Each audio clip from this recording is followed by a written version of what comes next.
Wilton Road. Oh look, it's a cookie cutter. 5 beds, 4 en suites, 1 shared bathroom. Last year's profit, £14,072.71. So it's hitting my over £1,000 a month.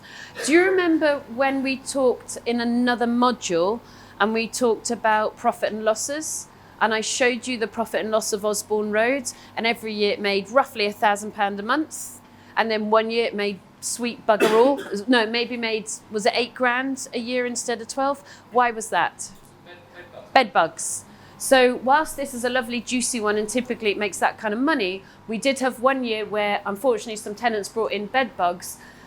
We tried to eradicate it numerous times with the professionals. In the end, we had to evict everybody and do a whole house eradication program. So that meant we lost rent, we had to do repairs, and then we had to have a whole bunch of new tenants in. So that cost me about £12,000 that year, bed bugs, because of a, as in Scotland, they would say a slightly clatty tenant.